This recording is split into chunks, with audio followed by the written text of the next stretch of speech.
عامر لیاقت حسین کی تیسری بیوی نے طلاق کے لیے عدالت کا دروازہ کھٹکھٹا دیا۔ دانیہ بی بی نے تنسیخ نکاح، حق مہر اور نان نفقہ کا دعویٰ دائر کر دیا۔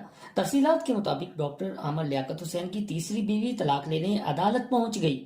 عدالت نے ڈاکٹر عامر لیاقت حسین کو 7 جون کے لیے نوٹسز جاری کر دیے۔ دانیہ شاہ نے درخواست میں موقف اپنایا ہے کہ عامر لیاقت آئس کا نشہ کرتا ہے اور عیاش آدمی ہے۔ عامر لیاقت نشہ آور ہو کر آئے روز تشدد کا نشانہ بناتا ہے۔ عدالت سے استدعا ہے کہ عامر لیاقت سے تنسیخ نکاح کی ڈگری جاری کرے۔ حق مہر کی مد میں 11 کروڑ روپے گھر اور زیورات ادا کرنے کا حکم دے۔ عدالت 1 لاکھ روپے خرچہ نان نفقہ مقرر کرے۔ عامر لیاقت حسین کی تیسری بیوی دانیہ شاہ کا کہنا تھا کہ عامر لیاقت حسین جیسے دکھتا ہے ویسا بالکل بھی نہیں ہے۔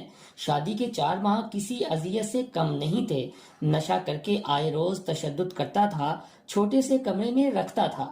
عامر لیاقت حسین مجھے اور میرے والدین کو سنگین نتائج کی دھمکیاں دے رہا ہے۔ وزیر اعلیٰ پنجاب حمزہ شہباز ہمیں تحفظ فراہم کریں۔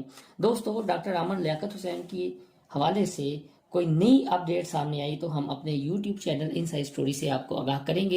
ہمارا چینل انسائیڈ اسٹوری سبسکرائب کرنا نہ بھولیے گا۔ اللہ حافظ۔